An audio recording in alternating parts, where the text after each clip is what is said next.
Bah, bienvenue à toutes et tous. Là, je pense que cette fois-ci, on rejoint des personnes qui sont pas forcément familières du format.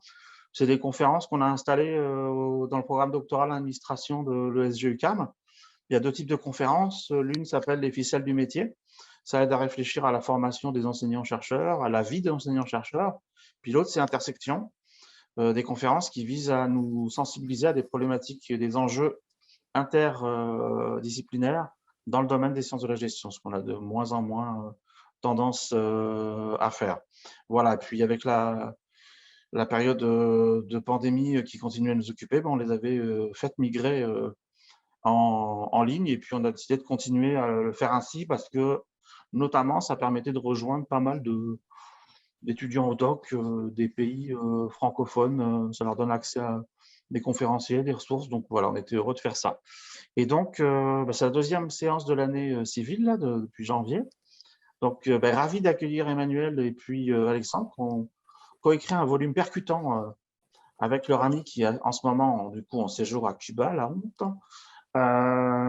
Un volume percutant là, pour nous aider à penser l'écologie du démantèlement, mais aussi le rôle des biens communs dans la destruction des autres communs, donc des biens communs, des communs négatifs.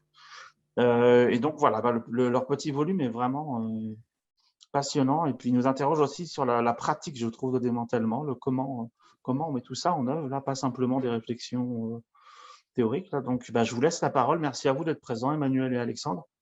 Et puis, on vous écoute. Bonjour à toutes et tous ceux qui nous rejoignent. Merci, merci beaucoup Olivier. Alors je vais démarrer, hein, je prends d'abord la parole et je laisserai ensuite la parole à Alexandre. Je voudrais vraiment te remercier, hein, pour cette invitation. Bonjour à toutes et à tous. Alors écoutez, je vais partager mon écran.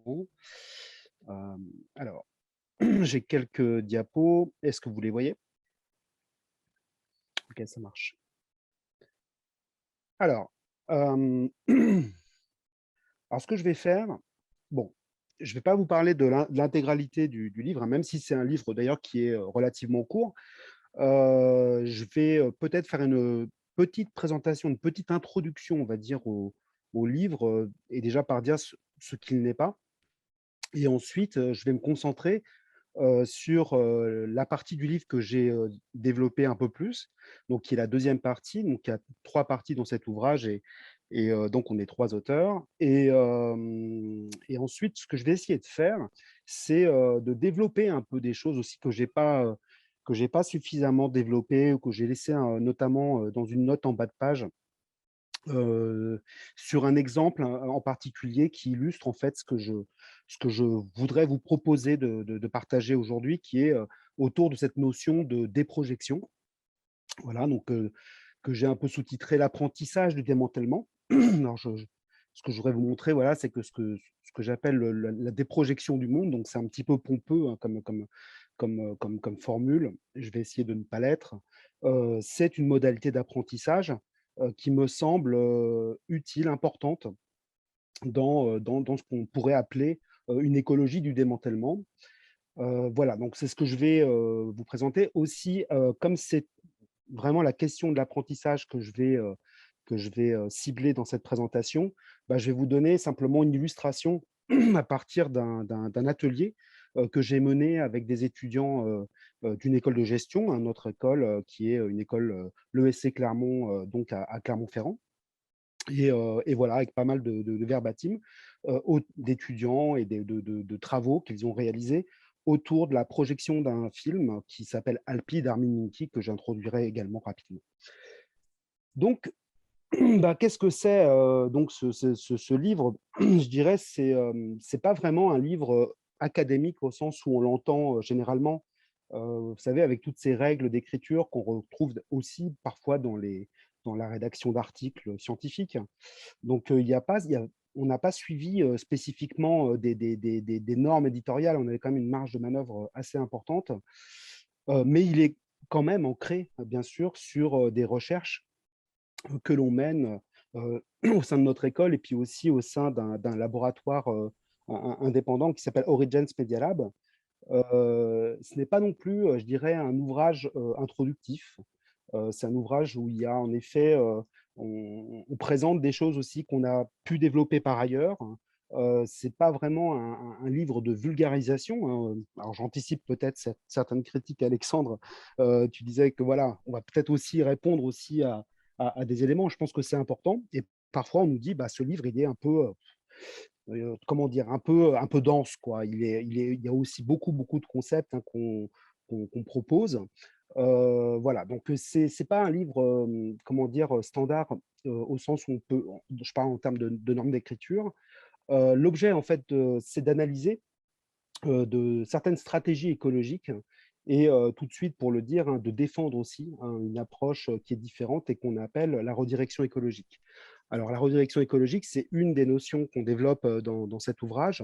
Et là, je m'appuie sur autre chose que le livre pour définir la redirection écologique, parce que ça nous arrive aussi de publier dans le cadre de tribunes ou même d'interviews. Là, en l'occurrence, c'est une interview. Des éléments dont on se sert aussi pour mieux définir, mieux clarifier, on va dire, ce qu'on entend par redirection écologique. Donc la redirection écologique, c'est un cadre qui est à la fois conceptuel et opérationnel. Donc on joue vraiment sur cette double dimension, destinée à faire tenir les organisations publiques et privées, ainsi que les infrastructures et instruments de gestion qui les soutiennent dans les limites planétaires. Une fois qu'on a dit ça, il va falloir quand même essayer d'apporter un certain nombre de précisions, mais ça permet, on va dire, de bien positionner les principaux objets, hein, on va dire, qui vont être les nôtres, qui sont des objets parfois très empiriques, hein, parce que même un instrument de gestion, c'est quelque chose qui est assez matériel.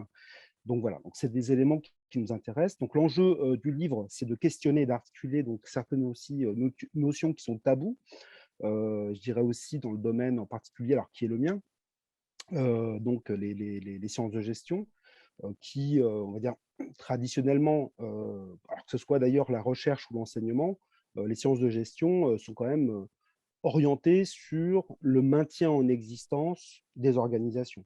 Le but, c'est soit de maintenir un certain niveau de performance, soit d'orienter la recherche vers l'innovation, ce qui va permettre de renouveler peut-être aussi l'organisation, mais le but, c'est soit de la développer, soit de la maintenir, mais c'est rarement, hein, de fermer une organisation. C'est souvent perçu d'ailleurs comme un échec, mais souvent aussi à juste titre. Donc voilà les notions un peu tabous qui nous intéressent. Donc l'héritage aussi d'un monde dont l'habitabilité est menacée, hein, et puis aussi cette notion de fermeture d'organisation, de projet, et moi j'ajouterais de projection qui sont inconsistantes. Donc c'est un peu sur cette notion de projection que moi je vais me concentrer dans cette présentation. Alors, un autre point aussi, c'est de dire que cette question des limites planétaires, ou aussi par exemple la technosphère, hein, qui est souvent citée dans cet ouvrage, moi personnellement, je les aborde comme des mutations cosmologiques, c'est-à-dire pas simplement comme des concepts qui sont issus de certains corpus disciplinaires, de certains corpus de connaissances, hein, qui sont associés à des disciplines, des corpus disciplinaires académiques, mais vont provoquer des mutations cosmologiques. Et c'est ce que je vais essayer aussi dans cette présentation d'un peu mieux expliciter, essayer de mieux comprendre ce qu'on pourrait appeler une mutation cosmologique. Donc, par limite planétaire, je pense que vous êtes tous plus ou moins familiers de cette notion qu'on trouve dans le sillage des travaux de Rockström.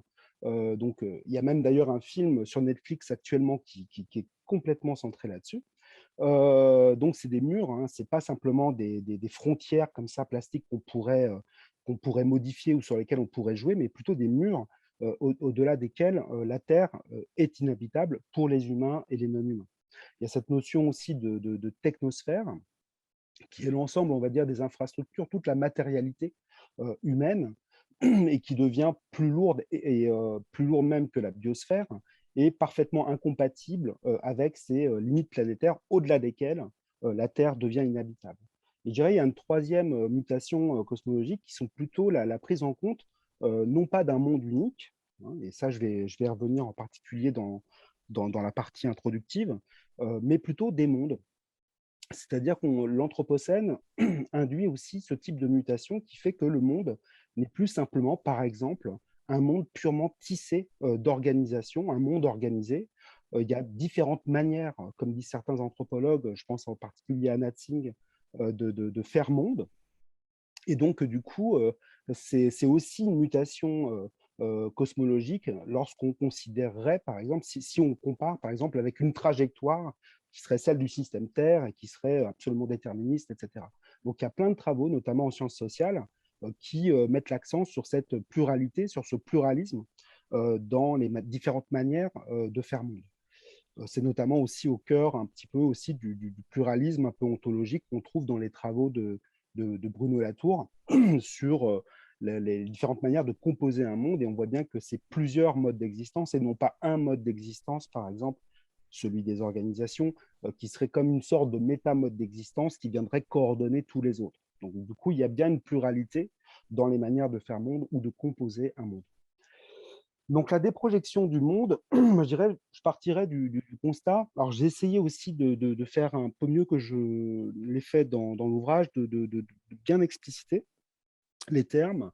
Je partirais un peu de cela en disant que l'Anthropocène nous oblige à tenir compte d'attachement à des communs négatifs. Alors, je laisserai évidemment Alexandre revenir sur cette notion de commun négatif, s'il le souhaite, s'il a prévu de le faire. Donc communs négatifs ou de dépendance qui sont celles du capitalisme et de ce qu'on pourrait appeler le monde organisé. Et ces communs négatifs, hein, ces dépendances, ben, elles ne sont pas souhaitables, elles ne sont pas désirables, et elles s'écartent aussi des clichés qui sont verts et lumineux, hein, et qu'on associe toujours à un futur soutenable, notamment au développement durable, mais aussi en France à ce qu'on appelle la transition écologique. Voilà, comme si le futur du monde, on tendait finalement vers une sorte de désirabilité, vers un avenir absolument souhaitable. Moi, je dirais, ce qu'on essaye de faire, nous, dans l'ouvrage, c'est de faire exactement l'inverse, c'est de dire qu'il va falloir revenir sur ce qui n'est pas désirable, connu, mais non désirable, et qui, voilà, il va savoir qu'est-ce qu'on va faire de cela et comment s'y confronter. Et je pense que la déprojection du monde, c'est une modalité d'apprentissage, finalement, qui nous permet de se confronter à une réalité qui n'est ni souhaitable ni désirable. Voilà, donc ce futur, c'est désirable, c'est aussi celui du possible, souvent associé au schéma stratégique du temps long. Alors, dans l'ouvrage, on parle beaucoup d'infrastructures, de chaînes d'approvisionnement, d'entrepôts, d'instrumentation de gestion, de modèles économiques, d'hypermarchés, auxquels nous sommes attachés pour notre subsistance à court et moyen terme.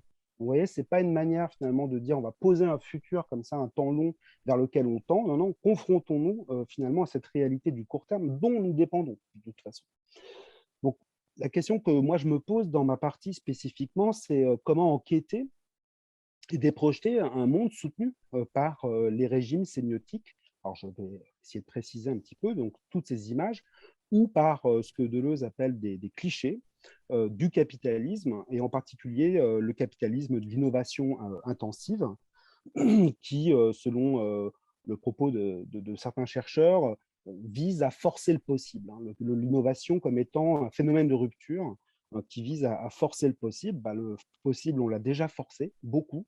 Et c'est aussi pour cela qu'on se retrouve aussi face à une réalité qui n'est pas forcément souhaitable ni désirable, etc. Donc, et moi, je reformule un peu cet élément-là en disant, bah, finalement, comment se confronter à l'épuisement du possible. Donc là, c'est pas essayer de forcer le possible, mais de voir qu'il y a des possibilités, des futurs qui ne sont plus possibles, en fait. Hein. Donc, c'est ces futurs-là qui sont importants. Et pourtant, je dirais, les clichés, les régimes sémiotiques qui sont aussi ceux du capitalisme, notamment de l'innovation intensive, mais aussi ceux de la transition écologique, bah, en fait, ne nous aident pas à nous confronter à cette réalité-là. Donc, la déprojection du monde, c'est cette modalité d'apprentissage qui va nous permettre de nous confronter à cela, à ce qu'on ne veut pas voir, à ce qui est intolérable d'une certaine manière. Donc, dans la partie de cet ouvrage, moi, je parle pas mal d'organisation parce que c'est quand même des entités qui sont absolument fascinantes.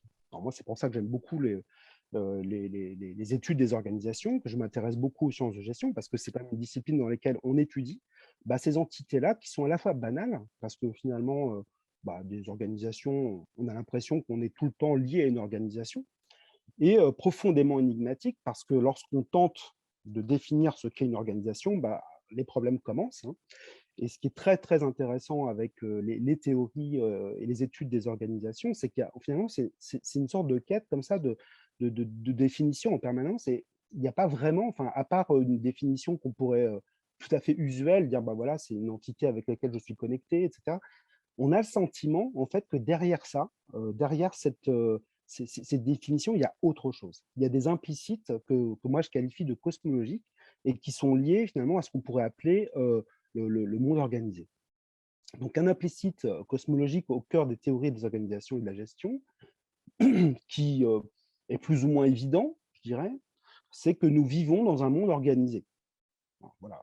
On connaît bien d'ailleurs une fameuse citation de Mintzberg, hein, qui est souvent citée, je pense, dans pas mal de cours en théorie des organisations. On démarre par là, dire voilà, le monde est fait d'organisations et tissé de ces entités-là qu'on a quand même du mal à définir. Et voilà, on est lié à ça. Et parfois même dans des théories qui sont très intéressantes aussi, qui sont des théories plutôt qu'on appelle processuelles, donc qui là nous disent, voilà, c'est pas l'organisation comme entité, c'est plutôt un processus, une activité un peu organisante. Donc le monde c'est pas simplement le monde organisé, c'est un devenir en fait organisationnel, permanent, etc. Donc, c'est très compliqué, en fait, ce qui peut paraître une évidence, de se dire, bah, dans cette théorie-là, en fait, l'entité organisation, que ce soit une entité ou un processus, elle est au centre, hein, elle est vraiment au centre de cet implicite cosmologique que je qualifierais dans un instant d'orgocentrisme, hein. C'est-à-dire le fait de poser l'organisation comme entité ou comme processus comme étant le principal nexus avec lequel nous sommes reliés. Donc, premier constat, si on s'appuie un peu sur les travaux de Latour, hein, Latour, qui, je vous l'ai dit en introduction, s'intéresse plutôt à un pluralisme, notamment des modes d'existence, hein. Donc, l'organisation, ce n'est pas le principal mode d'existence, c'est un mode d'existence parmi d'autres. Bah là, ça devient compliqué. Ça devient compliqué d'être compositionniste, hein, pour reprendre le terme de Latour, d'être pluraliste, et de dire on vit dans un monde qui est tissé d'organisation, etc.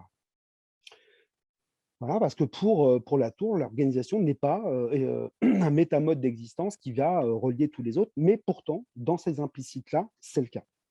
Donc cet implicite, moi je dirais, n'est pas simplement un imaginaire, hein, c'est pas simplement un récit du monde.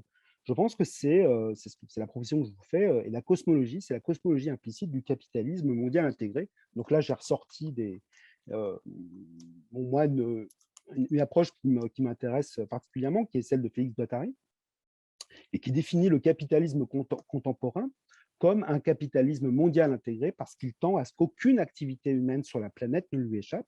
On peut considérer qu'il a déjà colonisé toutes les surfaces de la planète et que l'essentiel de son expression concerne à présent les nouvelles activités qu'il entend surcoder et contrôler. Donc, je vais revenir un petit peu sur cette notion de surcodage. On voit aussi le lien avec les travaux de Deleuze et Guattari dans capitalisme et schizophrénie, le capitalisme étant défini comme un phénomène de décodage, de recodage, déterritorialisation et de reterritorialisation. J'en dirai pas plus dans cette présentation. Donc, il y a quand même ce truc-là, je pense qu'il faut ce qui est intéressant en allant rechercher finalement Félix Guattari, c'est qu'on arrive un petit peu à préciser autrement, je dirais, ces implicites cosmologiques du monde organisé. Le monde organisé et sa consistance apparente reposent pour Guattari, des régimes sémiotiques que j'aborderai dans cette présentation comme des clichés, c'est-à-dire comme des schèmes sensorimoteurs, qui orientent nos perceptions, nos émotions, mais aussi nos craintes et nos espoirs. En fait, ce n'est pas du tout une vision morale du cliché au sens j'ai un cliché, ou ce que tu dis est cliché, etc., ou alors un tel incarne un stéréotype, etc. C'est beaucoup plus profond que ça, en fait. C'est extrêmement relié aux implicites, justement, cosmologiques du monde organisé. Donc, qu'il y ait des clichés, j'ai envie de dire, c'est normal, habituel. On doit s'attendre, finalement, qu'il y ait ces clichés-là qui opèrent, en fait, au niveau de ces implicites cosmologiques. Donc, je vais en dire un petit peu plus. Ce que je vais essayer de proposer ici, mais très modestement, et voilà, je vous remercie par avance pour votre patience, puis aussi pour le fait que voilà, ce que je vais vous développer ici, ce que je vais proposer ici, c'est assez provisoire. Je suis en train de travailler dessus actuellement. c'est de relier finalement cette déprojection à une approche deleuzienne de l'apprentissage. Et je me baserai uniquement sur cette phrase voilà, qui peut sembler un peu curieuse, qui est le monde vacille dans le courant de l'apprentissage. Voilà. Et c'est là où je fais un lien. Donc, c'est dans Proust et les signes. Deleuze dit ça. Et là, on voit bien qu'il y a quand même une idée de trouble qui est associée finalement à l'apprentissage, que je vais aborder sous l'angle de la déprojection, et aussi à cette mutation cosmologique, voilà, qui m'intéresse. Qu'est-ce qui fait qu'un monde vacille? Et que justement, le monde vacille dans l'apprentissage. Donc, c'est ça que je vais essayer de montrer. Donc, apprendre à sentir une mutation cosmologique, c'est pas simplement se baser sur des corpus de connaissances, hein, même s'ils sont scientifiques. Ça ne veut pas dire qu'on élimine d'ailleurs, hein, les corpus de connaissances scientifiques. Ça veut dire que cette modalité d'apprentissage est complètement différente. Et le deuxième point, bah, c'est l'effondrement des clichés, hein, des schèmes sensoromoteurs qui étaient plutôt orientés sur l'utilité et la recognition, c'est-à-dire notre capacité à tolérer, notre capacité à se reconnaître, à identifier le monde dans lequel nous vivons. Donc, mutation cosmologique est reliée à un moment donné à un trouble dans l'apprentissage. Alors, ce schéma, et j'en suis absolument pas content, mais je vous le présente quand même. C'est un schéma que j'utilise souvent pour des finalités qui sont plutôt pédagogiques. Et je pense que voilà, il est complètement perfectible, mais voilà ce que je vais vous présenter, et tout cela est très très provisoire. Euh, Il y a ces implicites là sur la partie gauche qui sont ceux pardon, du monde organisé, hein, de l'orgocentrisme, c'est-à-dire le fait de poser l'organisation comme étant le principal nexus finalement de tous les êtres, hein, qui compose une sorte de métamode d'existence qui va relier tous les êtres. Et ça, moi je propose dans la partie de dire qu'il n'y a que des clichés, en fait, c'est des schèmes sensorimoteurs qui peuvent finalement maintenir cet orgocentrisme. Donc, ils sont opérateurs, ces clichés, d'une acosmie, d'une perte du monde. Parce que dire que le monde, c'est uniquement un tissage d'organisation, bah, ce n'est pas un monde. Donc, du coup, c'est une vision extrêmement réductrice du monde. Et le cliché, comme il n'est pas simplement opérateur de la cosmie, il nous permet aussi de nous protéger en quelque sorte du trouble, hein, de ce vacillement cosmologique que je viens d'évoquer, de cette mutation-là, donc du trouble. On pourrait appréhender le monde, comme de l'Anthropocène notamment, comme un monde en ruine. C'est ce que fait notamment Anna Tsing, l'anthropologue Anna Tsing. On pourrait envisager le monde comme étant autre chose qu'un tissage d'organisation. Un monde non pas désorganisé, mais déorganisé, c'est-à-dire un monde dans lequel l'organisation n'est plus simplement l'entité principale du monde dans lequel nous vivons. Et je dirais peut-être aussi un monde plus qu'organisé. On parle parfois de monde plus qu'humain en anthropologie. Moi, je dirais que ce n'est pas que la question de l'anthropocentrisme qui est posée, c'est aussi la question de l'orgocentrisme. Donc, très bien, si on veut se confronter à des mutations cosmologiques, il faut peut-être aussi se confronter à un monde qui est pas simplement plus qu'humain, mais aussi plus qu'organisé. Donc, l'effondrement des clichés, qui est quand même au cœur de cette modalité d'apprentissage, bah, elle sert pas simplement, elle sert surtout pas en fait à sortir du monde, d'envisager un autre monde, de substituer un autre monde au monde, mais plutôt d'apprendre à voir autrement ce monde organisé dans lequel nous vivons. Donc, c'est ça que je vais essayer de vous présenter. Alors, les clichés sont définis essentiellement chez Deleuze dans plusieurs ouvrages, mais essentiellement dans les ouvrages qu'il a consacrés au régime d'image cinématographique, qui ne sont pas des livres sur le cinéma d'ailleurs, hein, qui sont plutôt des livres qui portent sur ces régimes d'image. Voilà. Donc, il est défini alors, de manière un peu, je dirais, un peu plus habituelle, comme des images flottantes, des clichés anonymes qui circulent dans le monde extérieur. Donc, c'est un peu des clichés qui sont à la fois extérieurs, hein, qui sont là, qui sont déjà là. Je crois qu'il parle de coordonne, en fait, c'est des coordinations visuelles en fait, du monde, etc. Ils sont déjà là. Sont aussi des clichés psychiques, hein, qui sont dans les personnes. Donc ça, c'est, je dirais, un peu plus la définition peut-être qu'on pourrait qualifier d'usuelle. Ce que montre Deleuze, c'est qu'à un moment donné, il y a une rupture, notamment en art, mais beaucoup dans l'image cinématographique, une rupture avec ces clichés-là qui sont des schèmes sensorimoteur. Et il associe cette rupture-là à différents courants, on va dire, cinématographiques, qui sont par exemple le néoréalisme et la nouvelle vague. Donc, dans le néoréalisme, là, j'ai pris un exemple d'Antonioni. Bon, on voit souvent des personnages, c'est souvent les gens, qu'est-ce qui se passe dans ce film? Il n'y a pas de narration, il n'y a pas d'illustration, on ne comprend pas. Les personnages sont un peu désorientés, justement. Ils n'ont plus ces schèmes sensorimoteur. Ils ne savent plus comment réagir, agir par rapport à ce qui les entoure, et ils sont confrontés à une réalité qui, elle, est plutôt intolérable. Donc, on trouve ça dans le néoréalisme italien, dans les films de Rossellini, mais chez Antonioni, etc. Et inversement, alors là, ce n'est pas un exemple évidemment de cinématographique, mais je ne vais pas vous la présenter, c'est une vidéo que j'ai beaucoup montrée, qui est une petite vidéo de SAP, qui incarne vraiment ce que c'est qu'un schème sensorimoteur, c'est-à-dire, c'est une petite vidéo donc, des progiciels de gestion intégrée SAP, voilà, qui en gros dit, bon, bah, ok, il y a le changement climatique, il y a de l'inégalité, il y a de l'injustice, il y a tout ce qu'on veut, hein, on connaît les problèmes, mais ne vous inquiétez pas, il y a un truc qui va nous permettre de résoudre ces problèmes-là, c'est des entreprises. Voilà. Et là, qu'on a dit ça, on est en plein dans l'orgocentrisme. On a posé l'entité la plus importante. On dit oui, mais c'est ironique. Enfin, c'est pas ironique. En plus, pour eux, c'est pas vraiment ironique. Donc, du coup, c'est vraiment quelque chose qui touche, à mon avis, un implicite cosmologique très fort.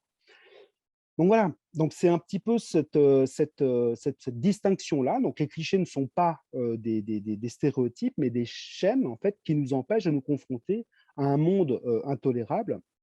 Et ces personnages dans le cinéma qu'étudie Gilles Deleuze dans l'image temps notamment, bah, ne sont pas des personnes qui agissent, hein, ou qui réagissent, mais des gens qui voient et qui font voir quelque chose. Et ce qu'ils voient, c'est une puissante organisation de la misère et de l'oppression.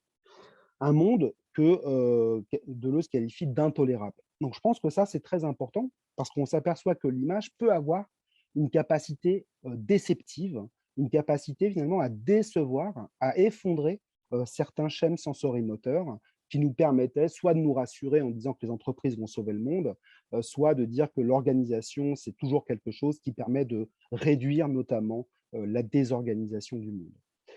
Donc voilà, je suis allé très, très rapidement, peut-être un peu vite, ou peut-être pas, je ne sais pas.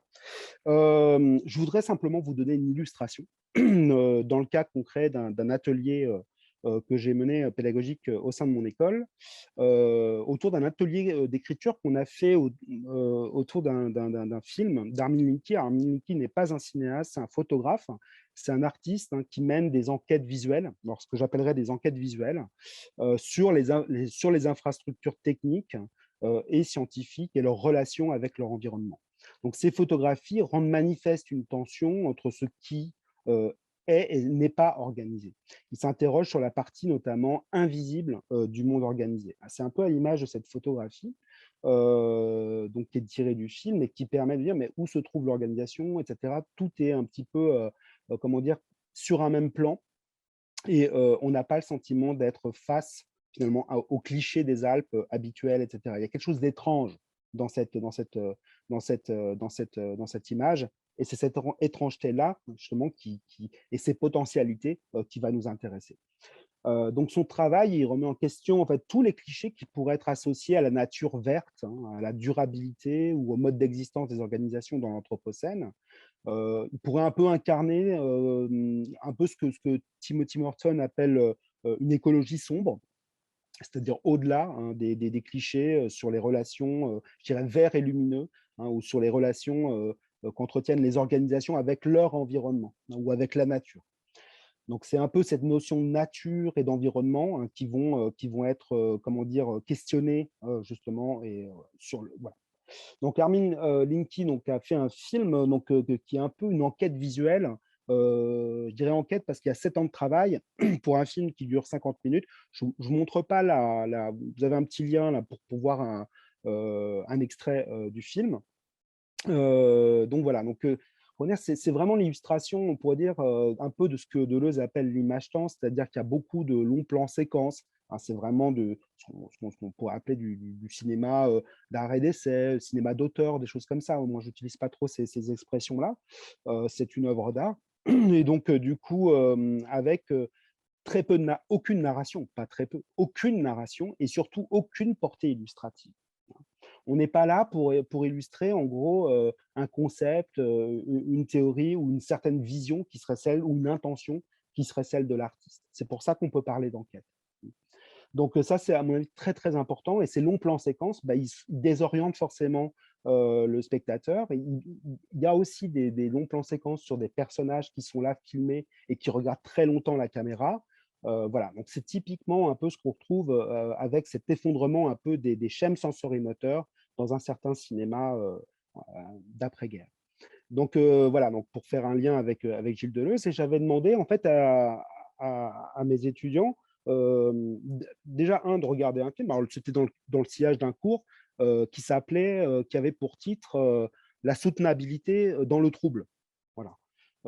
Et justement comment, dépasser un peu les clichés, ce que je vous ai un peu exposé là, du monde organisé. Je leur ai montré la petite vidéo SAP, je leur ai montré pas mal aussi d'images, c'est vraiment un cours qui s'appuie beaucoup sur des matériaux visuels, voilà, ça va de Pixar, Wall-E, en passant par, plein de choses et qui se termine avec ce film, d'une durée à peu près d'une heure et je leur posais trois éléments. Je les ai aidés quand même dans la rédaction, d'un essai, un essai qui je crois qu'il devait faire entre 1 et 5 pages grand maximum. De dire voilà 3 éléments importants qui est d'abord un le trouble. Quels sont les moments, en fait, qui vous ont troublé dans le film? Alors j'emploie des termes aussi, assez simples, hein, pour expliquer simplement que le trouble peut être négatif, ça me désoriente, ça me rend je suis très, très inconfortable, face à ce film et cetera. Ça peut être aussi positif, c'est quelque chose qui me permet de faire attention à des choses auxquelles je ne faisais pas attention. Ce qui compte vraiment, c'est, de dire comment, des éléments de ce film, sont en rupture avec votre ou notre vision habituelle, votre croyance initiale ou votre croyance initiale ou vos attentes, concernant les Alpes et la nature en général. Ensuite, il y avait une deuxième partie qui était proposée, qui était sur le monde organisé invisible, c'est-à-dire, bah, ce qui n'apparaît pas avec ces clichés justement du monde organisé et là, c'était, plutôt de travailler sur ces éléments d'écologie sombre, hein, c'est-à-dire décrivez les infrastructures, les pratiques, les paysages, qui restent généralement ou les individus, qui restent généralement invisibles, hein, avec les clichés qu'on a sur les Alpes.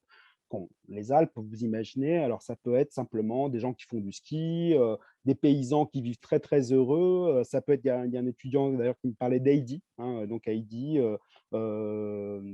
qui est d'ailleurs, c'est une série japonaise, hein, à l'origine.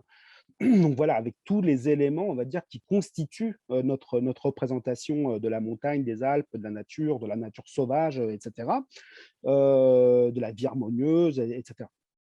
Donc c'est une partie qui était plutôt descriptive, hein, mais et je demandais que vraiment des éléments esthétiques, c'est-à-dire, matériels, visuels, soient mis en avant. Voilà, se concentrer sur les aspects physiques et esthétiques de ce que vous décrivez et 3e élément, je m'excuse, ça a été traduit, en plus, en dernière minute pour cette présentation, le positionnement. Alors là, c'est plus au sens de standpoint vraiment en anglais. C'est comment, vous vous situez en fait là-dedans. C'est pas le positionnement, d'un point de vue de nulle part, et cetera. C'est comment vous êtes, comment vous vous sentez affecté en fait par cette, par ce qui arrive, justement par ce que vous voyez et cetera. Et qu'avez-vous appris, avec ce film pour vous-même et comment cela affecte-t-il votre façon de voir vos relations, aux montagnes dans l'anthropocène et leur coexistence avec les organisations. Alors, bien sûr, je leur ai dit que ce n'était pas exhaustif, qu'ils pouvaient rajouter des choses. Et ce que je voudrais vous montrer, parce qu'on peut avoir, alors cette fois-ci, je dirais des stéréotypes à l'égard de ce que pourraient apprendre à voir des étudiants, des étudiantes face à un film, parce qu'on n'est pas dans une école de cinéma, hein, on n'est pas dans une école d'art, etc. Donc, pourrait avoir une réaction extrêmement épidermique, hein, par rapport à ce type d'expérimentation. Et je voudrais vraiment, vraiment vous présenter ça parce que j'ai été extrêmement surpris par la nature de certains écrits. Alors, je dirais là, alors, je ne veux pas tout vous dire, mais 3 éléments simplement. La première chose, c'est il y a un effet de surprise, forcément, parce qu'un film, ça raconte une histoire et ça illustre, c'est quelque chose. On a vu un truc dans la partie théorique, et ben, le film ou l'image ou je sais pas quoi, le document qu'on va utiliser, c'est une illustration, forcément, de la théorie qu'on aura vue avant. Bah, là, il y a pas ça. Il y a pas de narration, il y a pas d'illustration. Et du coup, là, c'est Lisa qui écrit des doutes, des pensées, des incertitudes et beaucoup de choses à penser. Il y a trop de choses. Il y a une sorte voilà, de débordement. L'aspect le plus étrange de tout le film est que personne, pas même l'auteur, ne dit ce que vous devez comprendre. Quel est le sens d'une si étrange succession d'images différentes?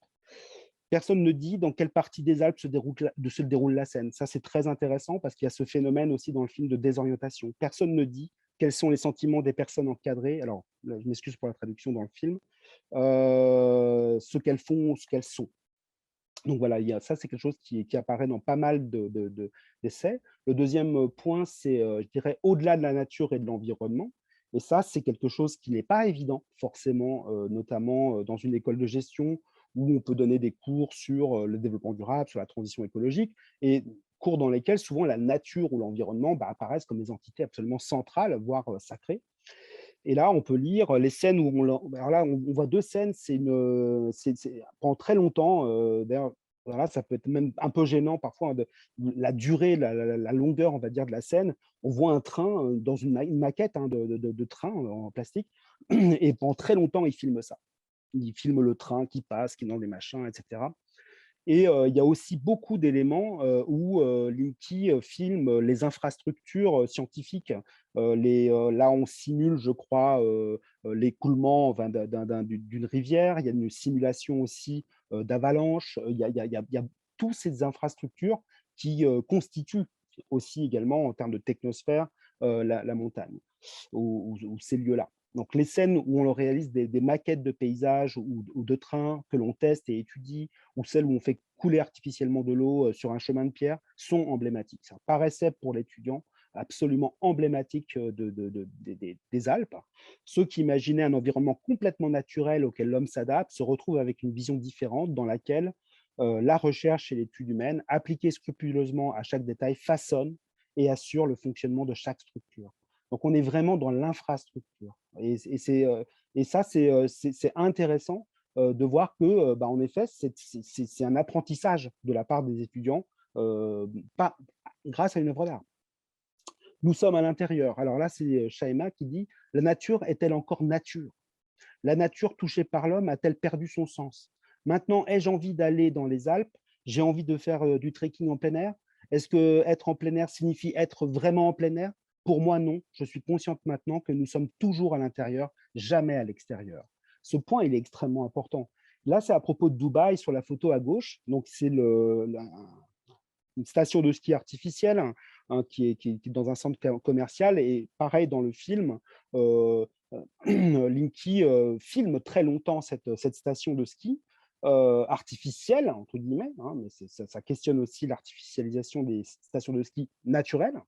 Et donc, du coup, donc voilà, donc, et on voit évidemment plein de choses, etc. Et à droite, vous avez là un projet d'implantation d'une station dans un endroit, je crois que c'est en Autriche, mais il n'y a pas beaucoup d'éléments là-dessus. Et du coup, la comparaison de dire nous sommes à l'intérieur et nous ne sommes pas confrontés à une nature sauvage à laquelle on va s'adapter, dans laquelle on va pouvoir, je ne sais pas, faire extraire des choses ou valoriser des choses ou rendre, par exemple, le territoire attractif. Ça, c'est quelque chose qui, à mon avis, euh, est une forme d'apprentissage associée à une mutation cosmologique. Hein. Parce que voilà, on va dire Dubaï, c'est pas bien, d'accord, ça aurait été la version classique, parce que c'est trop artificiel. Mais par contre, une implantation aussi de type industriel dans un autre endroit, ça, c'est bien, etc. Donc, du coup, c'est pas si simple. Et le fait qu'on soit à l'intérieur, finalement, de cette technosphère a pu marquer, en tout cas, certains étudiants. Et je terminerai par quelque chose où des étudiants font preuve même de création, de créativité conceptuelle. Une étudiante parle de désimagination et qu'elle relie à la repolitisation du territoire. Donc Armin Linky, alors pour le premier, c'est Atta. Armin Linky envisage différemment les Alpes en réexaminant notre rapport à la nature, précisément parce qu'il les dénaturalise. Les Alpes sont dénaturalisées. Cette succession de plans tisse des liens comme entre les différents êtres qui occupent cette terre. J'aurais pu lire ça chez des philosophes, chez Pierre Montebello, enfin, il n'y a pas de problème, c'est exactement ce qu'il dit du monde cosmomorphe, entre les différentes opérations. Le film opère ainsi une rupture. Pour modifier nos liens politiques et moraux avec cet univers dans lequel nous devons cohabiter, nous avons bien besoin d'un autre imaginaire que celui de la nature. Et c'est précisément pour créer cette nouvelle image qu'emploie Alpi. Je m'excuse pour la traduction. Ici, là, c'est Shaima, la surexposition à l'excès d'images, donc associée un peu, on va dire, tous ces régimes sémiotiques qui sont associés aux Alpes, en particulier, peut nous aider, en fait, d'être confrontés à tous ces clichés, à désimaginer les codifications visuelles des Alpes. Et ce faisant, elle repolitise à la fois l'image et notre imagination.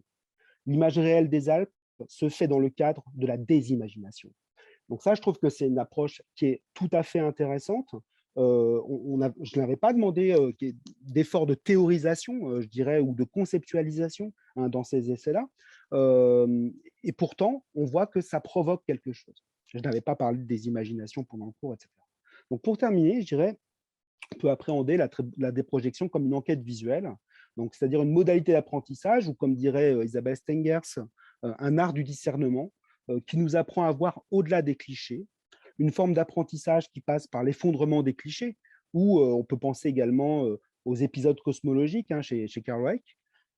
Et voilà, je noterai simplement pour finir 3 points. Donc, nous permet de nous confronter à un monde en ruine, au sens d'Anatsing, profondément inconsistant, c'est-à-dire se confronter en effet à l'épuisement du possible.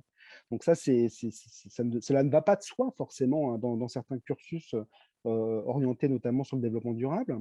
Deuxième point, l'effondrement des clichés n'est pas une finalité, mais une manière d'enquêter des potentialités inédites dans l'image, de nouvelles possibilités de vie. Écrivait également Deleuze, qui disait voilà, il faut se confronter à l'épuisement du possible, mais justement pour enquêter d'autres possibilités de vie en dehors des clichés. Donc, pas imaginer un nouveau monde, mais se confronter à ce monde-ci, discerner ce qui se joue sous les récits et les imaginaires des futurs désirables. Et je dirais une modalité d'enquête particulièrement nécessaire dans les écoles de gestion pour apprendre à voir autrement le monde organisé et les organisations, mais aussi certainement les étudiants et les étudiantes qui participent à nos cours. Voilà, je vous remercie beaucoup. Merci Emmanuel, peut-être départager l'écran. Merci pour l'exposé passionné et passionnant. Alors, c'est autour de comment vous organisez autour d'Alexandre de nous. Oui. Alors, c'est sûr qu'on se garde, en général, on essaie de se garder un temps correct pour discuter avec l'auditoire. J'allais te dire, tu me laisses combien de temps? C'est que je ne sais pas quelles sont les contraintes des uns et des autres. Donc, habituellement, c'est 1h30 en tout, mais je ne veux pas non plus sacrifier ta partie parce qu'on est, non, mais il y a on pas est de... aussi intéressé et intrigué par l'idée de commun négatif. Donc, on prend le temps que tu… Écoute, je vais essayer de tenir en 22 minutes et ça laissera 20 minutes d'échange. Même, je vais essayer de tenir en 21 minutes, comme ça laissera 21 minutes d'échange. Non. En tout cas, sacrifie pas ta pensée. Merci. Non, mais il n'y a pas de souci. Merci beaucoup. Merci Manuel pour ce que tu viens de dire. Merci beaucoup à chacune et à chacun d'être là aujourd'hui pour votre intérêt pour nos travaux. Je vais peut-être revenir un petit peu en préambule. Oui, c'est ma partie qui ouvre le livre, donc essayer de poser un certain nombre d'éléments et d'éléments conceptuels. Je vais peut-être revenir sur un certain nombre d'éléments importants qu'on a essayé de poser, qui sont propres à notre approche et à notre pratique.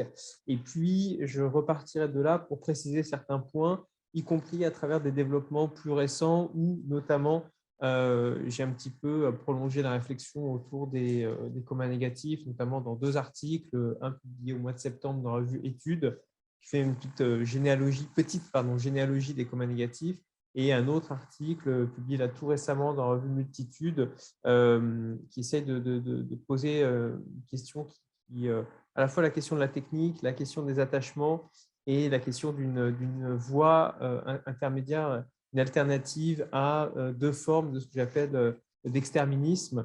Il faut, à mon avis, rejeter fermement. C'est un axe qui m'intéresse tout particulièrement.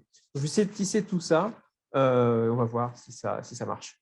D'abord, reprendre peut-être le titre du livre. Pourquoi ça s'intitule « Héritage et fermeture ». Héritage et fermeture, parce qu'au constat de ce livre, et puis en fait des projets qu'il y a autour, parce que le livre ne vient pas comme un programme annonciateur avant les projets. Ce sont les projets qui ont précédé et les actions qui ont précédé le livre. Et on s'est dit, il faut malgré tout écrire un livre, parce que si vous n'écrivez pas de livre, on ne vous prend pas au sérieux, on ne vous écoute pas. Et du coup, c'était passer sous les fourches codines finalement de ces attentes-là pour pouvoir participer à un débat intellectuel et se faire entendre. Donc, ce n'était pas du tout, vous savez, un livre et puis on dit, bon, ben, peut-être j'écris ce livre et puis d'autres s'en saisiront et feront ce qu'il y a à faire à partir de là. Et puis, voilà. Nous, c'était exactement l'inverse, c'est-à-dire que le travail était en partie, évidemment pas entièrement, mais déjà entamé, je ne dirais pas déjà fait, mais déjà entamé. Mais il fallait quand même passer par autre chose parce que dans cet univers de la recherche, si on fait, ça ne suffit pas. Il faut dire qu'on fait. Parfois, on peut dire qu'on fait sans faire, mais faire sans dire qu'on fait, ça, par contre, c'est un péché mortel et ça ne va pas. Et du coup, on a quand même sacrifié à ce rituel, mais ce n'était pas forcément évident. En tout cas, c'était aussi le signe qu'on n'est pas forcément plus fort que le système dans lequel on est. Même si on essaie de faire beaucoup de choses et de renverser pas mal de contraintes. Et donc, pourquoi héritage et fermeture? Parce qu'au départ, quand en 2017, avec des Gondivare notamment, on a commencé à réfléchir un petit peu aux idées qui ont donné naissance à certaines actions qui ont elles-mêmes, par la suite, donné naissance à une collaboration au master que je dirige aujourd'hui, qui a été cofondé avec Emmanuel et Diego. On s'est dit que en fait, la critique avait ceci comme défaut qu'elle ne faisait pas disparaître son objet et que souvent même elle amène à ne pas s'intéresser à son objet. Or, comme aurait dit l'autre, la critique ne casse pas toujours des briques et du coup, ce n'est pas parce qu'on critique le capitalisme qu'on le fait disparaître. En ce sens, il y a souvent une confusion, parce qu'il y a toute une industrie, la critique du capitalisme. On a l'impression, quand on lit les livres, qu'à lire le livre, à la fin du livre, en fait, le capitalisme aura disparu parce que les arguments sont tellement tranchants, dirimants, etc., que ce n'est pas possible que le capitalisme survive à un tel assaut. Et évidemment, en fait, tout ça nourrit une industrie très néolibérale de vente de livres anti-capitalistes.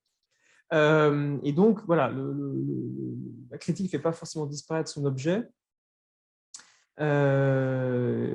Et il y avait donc un enjeu à se dire, bon, alors, comment est-ce qu'on dépasse cette posture-là?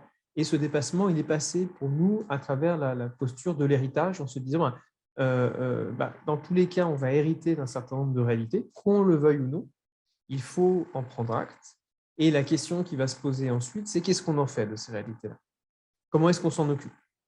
C'est ça qui va structurer justement la réflexion autour des communs négatifs. Et une des réponses à apporter à qu'est-ce qu'on en fait, c'est justement, si tout ne peut pas être maintenu, et c'est une différence entre notre programme de la redirection écologique et un programme plus classique de RSE, responsabilité sociale ou sociétale des entreprises, de développement durable, de croissance verte, mais aussi des programmes basés sur des paradigmes de compensation, et autres, eh bien, la différence, c'est que dans notre perspective, tout ne pourra pas être maintenu.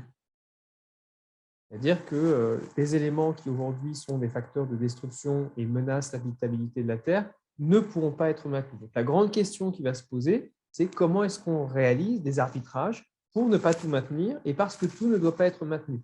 Tout ne pourra pas être maintenu parce que, pour des raisons physiques et autres, et tout ne devra pas être maintenu parce que même si on arrive à maintenir certaines choses, ce n'est vraiment pas une bonne idée puisque ça détruit en fait nos milieux de vie. Donc ça marche des deux côtés. Donc, comment est-ce qu'on pense ces arbitrages? Comment est-ce qu'on pense des fermetures? Comment est-ce qu'on pense des désaffectations, réaffectations? Et tout notre programme vise à ça, à se donner les moyens de faire émerger de nouveaux savoirs pour permettre justement d'envisager ces fermetures présentes et à venir. Je dis présentes et à venir parce que ce n'est pas que de la science-fiction, en fait. Ça répond déjà à des enjeux et des perspectives qui sont celles du présent. Et j'en veux pour preuve le fait, et ça c'est une réflexion pas forcément dans le livre, mais que j'avance moi de plus en plus dans le cadre d'une réflexion sur la sobriété en cours, en fait, il y a déjà des arbitrages.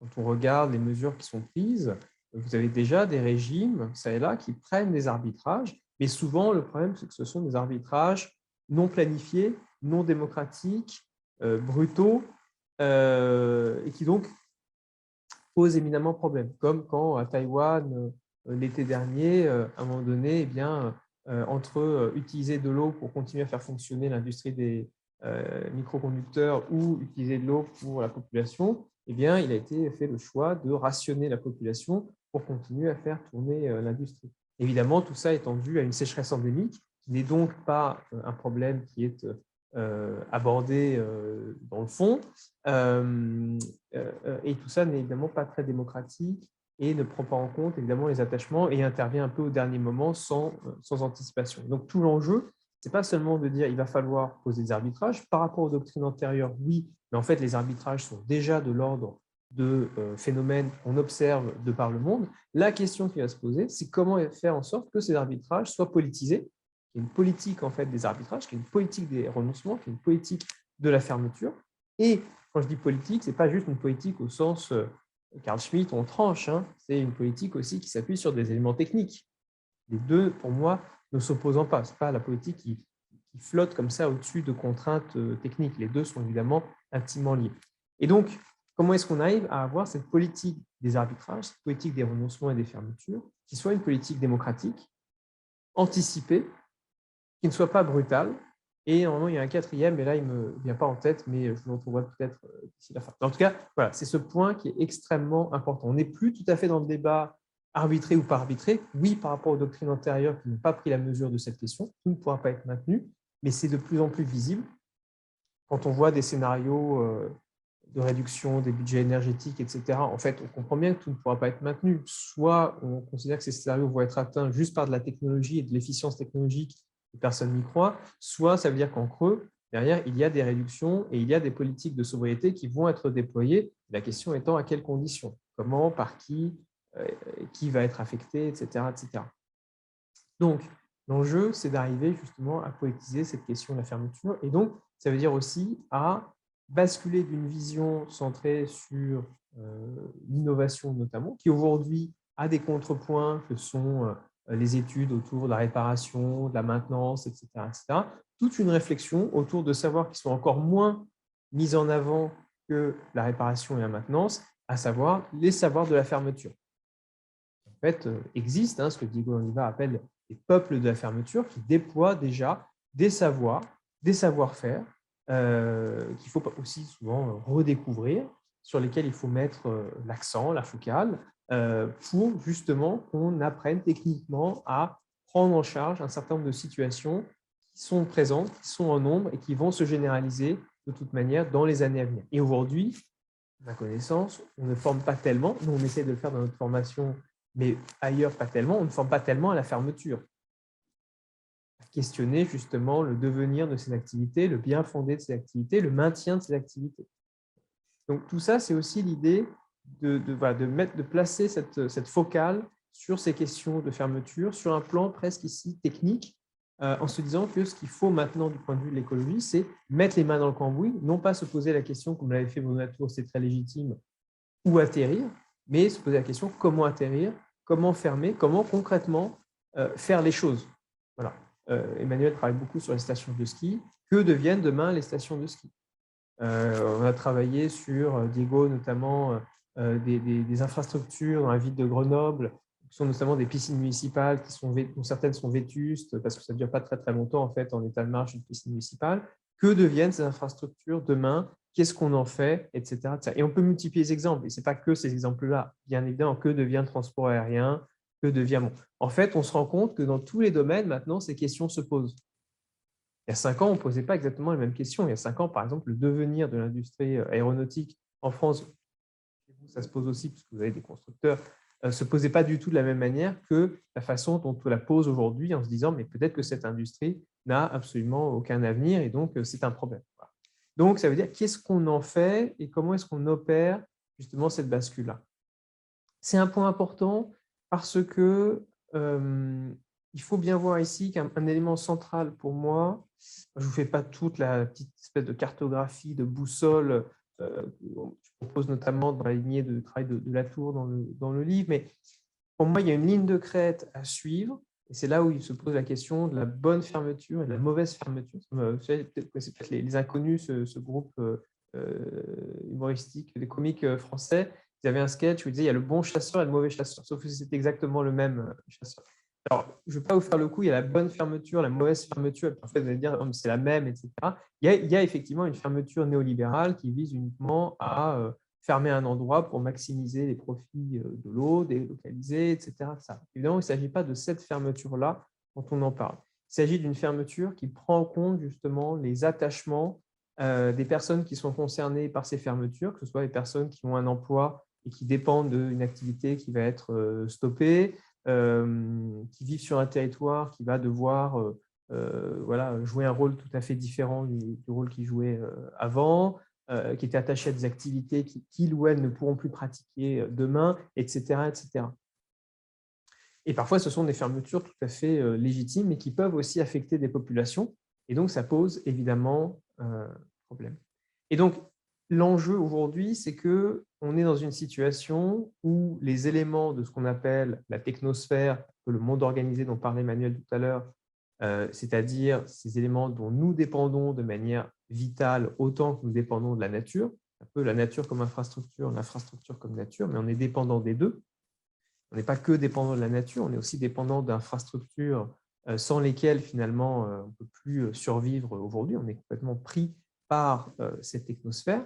La question qui se pose, c'est qu'est-ce qu'on fait dans une situation où, si on coupe cette dépendance à très court terme à la technosphère, des milliards de gens meurent. Si on maintient cette dépendance à la technosphère trop longtemps, ça va évidemment aggraver les problèmes liés aux limites planétaires et plein de gens vont mourir également. Et donc, il y a une ligne de crête à emprunter entre les deux pour savoir qu'est-ce qu'on fait dans ce temps un petit peu particulier où ce à quoi on est attaché, on ne peut pas simplement s'en détacher du jour au lendemain, et le « on » ici est important, je vais y revenir, et en même temps, on ne peut pas non plus le maintenir trop longtemps. Donc, il faut bien faire, et le plus tôt possible, ce travail d'atterrissage, mais qui en même temps doit être empreint de justice sociale, de justice tout court, doit être politisé, et n'est pas évidemment qu'un travail technocratique pour favoriser une forme de résilience dans l'avenir. Et finalement, ça nous met en but à deux positions exterministes, que moi j'appelle les positions exterministes. Une première position consisterait à dire, bon, bah, c'est pas grave, aujourd'hui il y a des gens qui arrivent à vivre à l'intérieur des limites planétaires ou des limites naturelles et qui le font depuis des siècles, des millénaires. Ce sont les populations non civilisées, les populations autochtones. Donc, il y a tout un discours qui vante, que ce soit chez les anticives, les anticivilisations, que ce soit dans d'autres discours d'ailleurs assez différents, y compris chez des gens qu'on aime bien a priori, comme Eduardo Vidal de Castro ou d'autres. Il y a tout un discours qui vise à, Elizabeth Stengers, Bonato, etc., à vanter un petit peu le devenir autochtone. Il y a un livre d'ailleurs de David Chandler et Reed autour de ça, Becoming Indigenous, en disant ben voilà, la seule manière finalement de rester à l'intérieur des limites planétaires, c'est de se déciviliser et d'apprendre à vivre complètement autrement. Sauf qu'aujourd'hui, vu justement la dépendance à la technosphère d'une partie très importante de la population, on ne peut pas tabler sur une espèce d'héroïsme qui va être étendu à l'ensemble de l'humanité en ne prenant pas en compte ces dépendances dont je parlais à l'instant. Et une telle position, en fait, revient à dire bon, bah, tous ceux qui ne sont pas des populations autochtones aujourd'hui n'ont plus qu'à mourir parce que ce sont des surnuméraires. C'est une position clairement exterministe, qui peut se parer d'atours sympathiques, de retour à nature, de vanter la position de certaines populations autochtones, etc. Mais c'est clairement aujourd'hui une position exterministe. Et à côté de ça, il y a évidemment la position consistant à dire on continue comme on le fait très bien.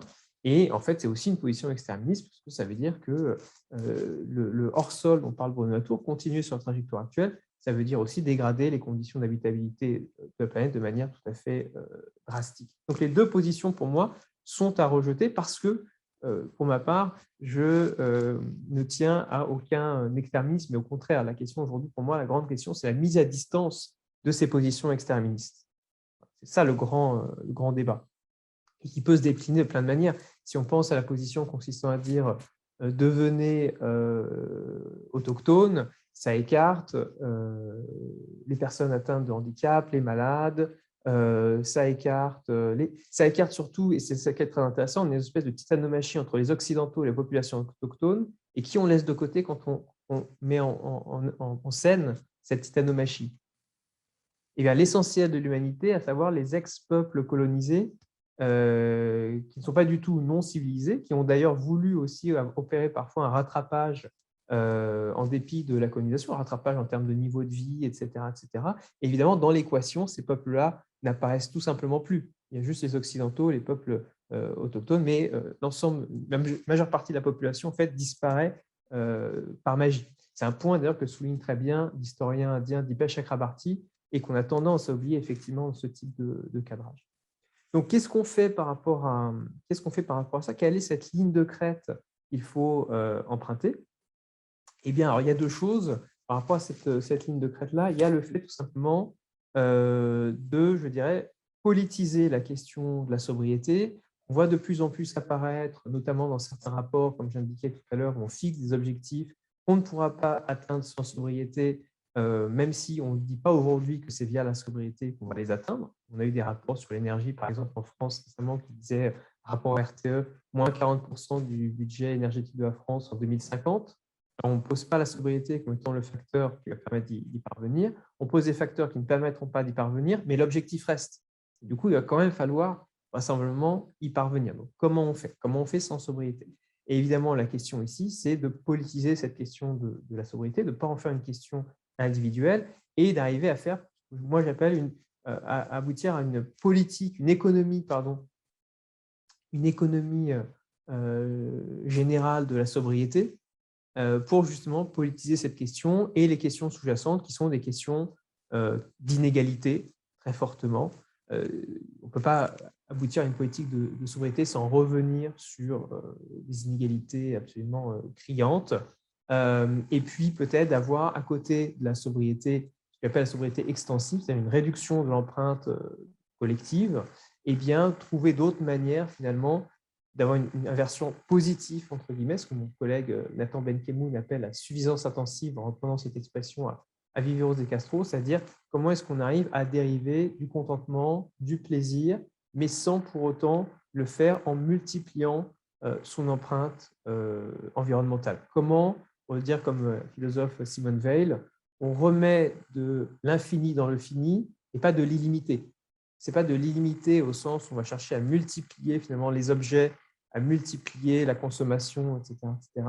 C'est plutôt chercher de l'infini dans les usages qu'on peut avoir, l'usufruit qu'on a un peu du monde, sans forcément pour autant les multiplier. Et donc dériver ce plaisir de l'infini et non pas de l'illimité. Donc tout ça, évidemment, ça suppose derrière toute une politique qui permet de rendre possible ce type d'approche et de rapport au monde, sans en faire justement, encore une fois, un effort uniquement individuel, comme une espèce de sobriété heureuse sur laquelle on tablerait. Donc, c'est d'abord un effort collectif qu'il faut promouvoir.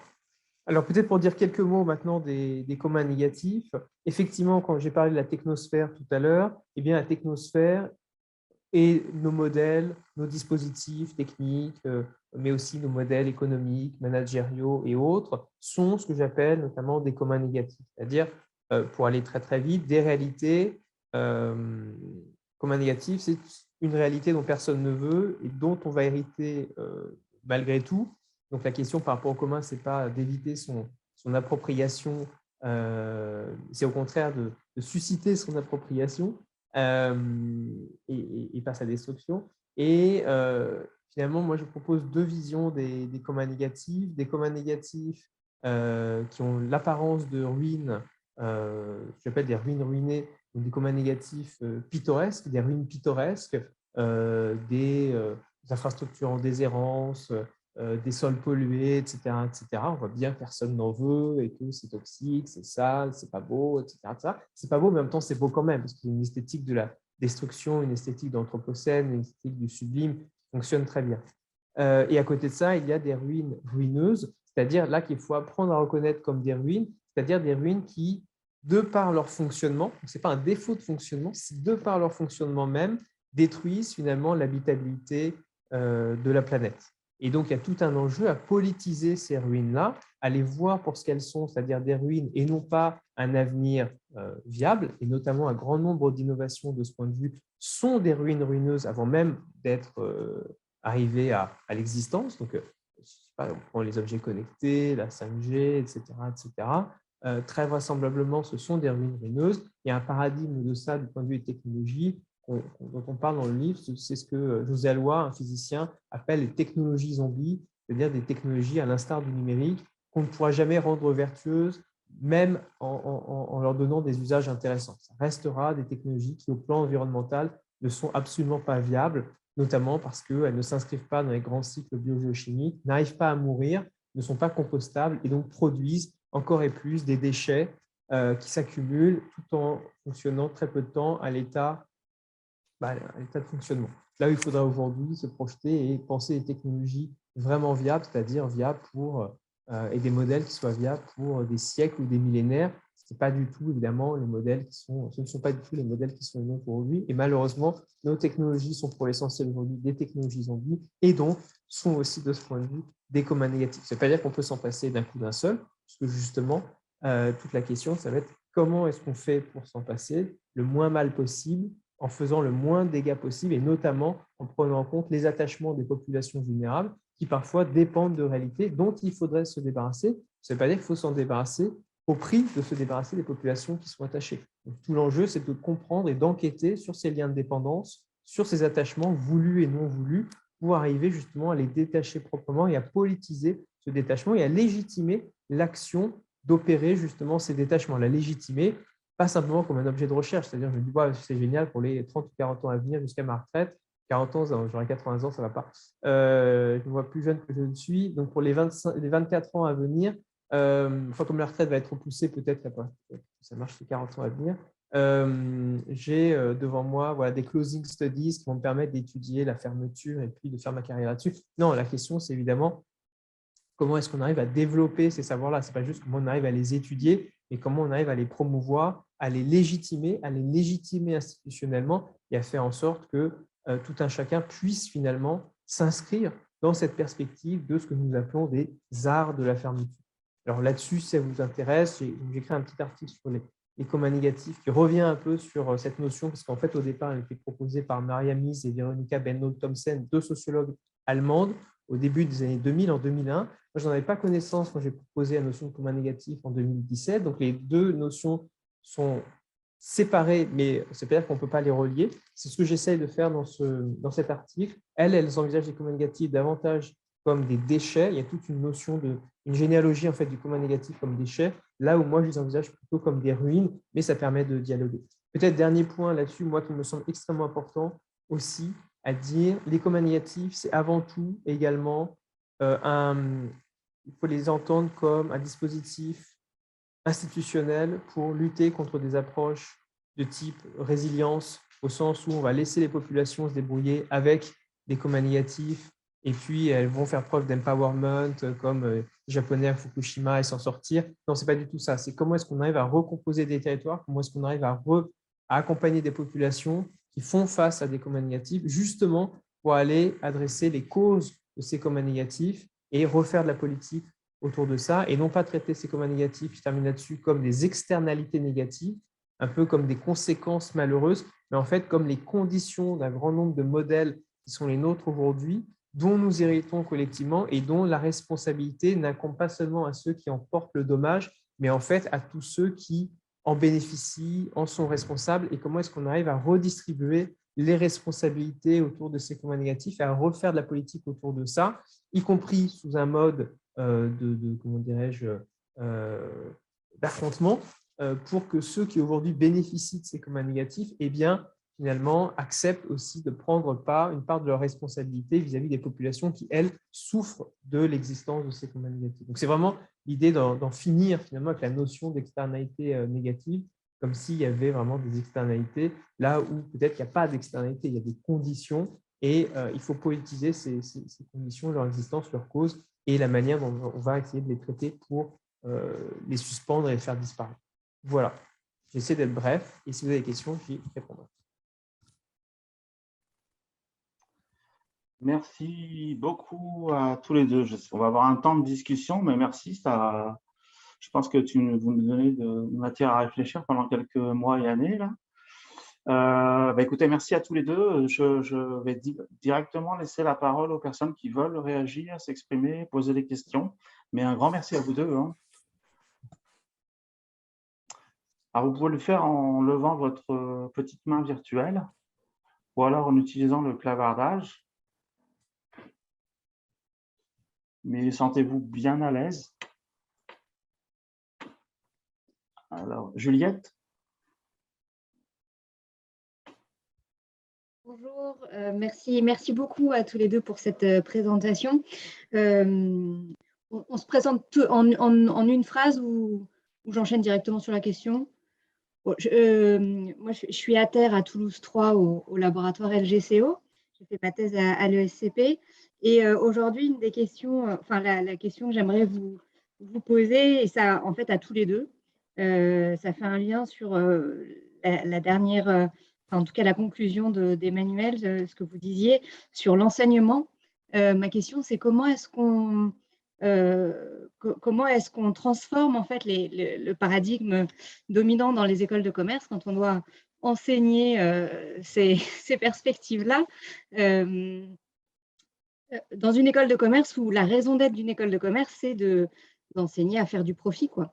Donc, comment est-ce qu'on peut, nous, en tant que jeunes profs, en fait, se positionner là-dessus, sachant notamment que dans certaines écoles, il y a des injonctions à intégrer dans nos cours, les dimensions de développement durable, etc. Et donc, comment est-ce que vous, en tout cas, dans votre institution ou avec votre expérience, vous pouvez nous aider à nous positionner par rapport à ça? Manuel, tu veux... Ouais, je vais. Ok, merci beaucoup pour la question. Ouais, je crois qu'on a différentes peut-être manières d'y répondre. Bon, il y a déjà aussi mais je pense qu'Alexandre, tu vas probablement en parler. On a construit aussi un programme. Et je pense qu'il ne faut pas hésiter aussi à construire des programmes, à construire des nouveaux modules, des nouveaux dispositifs qui, à mon avis, peuvent aider à cela. Moi, je dirais, il y a alors, je vais parler peut-être de mon point de vue et pour notre institution. Je veux dire, est-ce que c'est une injonction alors, à parler, par exemple, de la transition écologique ou du développement durable et de tout ce que cela, je veux dire, implique? À en parler peut-être, mais la question, c'est de savoir comment. Et moi, je pense que pour ma part, par exemple, j'aborde ces questions-là. J'aborde la question du développement durable, par exemple, jusqu'aux objectifs du développement durable, etc. Mais pas forcément, je dirais à la fois dans la version qui me semble celle qui s'impose aujourd'hui, mais je pense qu'aussi, on peut les prendre comme objet d'apprentissage, c'est-à-dire et comme quelque chose qui ne va pas de soi du tout. Je veux dire, par exemple, ça m'est arrivé dans le cadre d'un ou plusieurs modules de questionner la façon même dont on appréhende un objectif du développement durable. Et les mots, quels sont les mots qui sont attachés à ça. Il y a un mot en anglais, là, toujours, c'est s'attaquer aux choses. Il faut s'attaquer aux trucs, c'est le nouveau grand challenge, etc. C'est un nouveau défi pour l'humanité. On va tous s'y mettre. On va réunir toutes les organisations. Ça va être fantastique. Je pense que ça, c'est assez simple. Je pense qu'à la fois de l'aborder, je prends juste cet exemple-là et de manière un peu caricaturale, je m'en excuse. Mais c'est assez simple en fait de l'aborder et sans forcément rentrer, je veux dire, dans je dirais dans le régime sémiotique qui est propre ou dans le récit ou les récits qui sont propres à l'objet en fait. Et je pense qu'il y a, enfin, ce travail-là, me semble assez simple au niveau pédagogique. On peut prendre ça comme objet sans forcément s'inscrire dans les imaginaires, dans les récits qui forcément préexistent. Ici, ça tombe pas du ciel comme ça. Et au contraire, c'est très intéressant. Et voilà. Donc moi, c'est une partie de la réponse que je propose. En parler, c'est pas ou de l'aborder, mais aussi sous un angle qui est plutôt celui d'une expérimentation pédagogique. C'est un peu différent de dire voilà ce que vous devez savoir sur quelque chose. Et ça, je pense que c'est en termes de bénéfices pour les étudiants, mais qu'ils soient plus jeunes ou plus expérimentés. Je pense à nos étudiants du master stratégie et design pour l'Anthropocène en particulier. Donc, je veux dire, voilà, je pense que ça, je suis assez optimiste pour le coup là sur cette capacité-là et sur le fait que l'institution, bah, justement, n'a pas forcément un rôle ou pas toujours un rôle de censure. Peut-être aussi pour aborder la question de Nomir, je vois qu'il y a une autre question. C'est des questions qui se rejoignent potentiellement si tu veux continuer sur le clavardage. Les questions ne sont pas éloignées. Noémie va même jusqu'à poser la question de l'université devenant un commun négatif. Mais je vois qu'on a encore une ensuite. Alors du coup, je vais prendre la précédente et celle de Noémie peut-être ensemble. Comment est-ce qu'on fait? Alors, il y a un enjeu, je pense aussi à essayer de développer une stratégie, y compris dans une situation où ce n'est pas forcément évident d'aller dans cette direction, parce que tout ne pousse pas immédiatement. Effectivement, ce n'est pas la vocation des écoles de management, des écoles de commerce que de former intégralement à la redirection écologique, ça c'est bien certain. Après, il y a une vraie demande aussi pour des cursus qui essayent de s'attaquer radicalement à ce type de questions. On l'a vu en France, avec des associations étudiantes, d'ingénieurs ou pas d'ingénieurs, qui ont réclamé aux écoles justement d'adapter leur cursus, voire d'aller plus loin. Et donc, je dirais qu'il y a un enjeu à s'appuyer justement quand on peut le faire sur cette demande pour essayer de faire valoir des programmes qu'autrement l'institution ne sécréterait pas d'elle-même.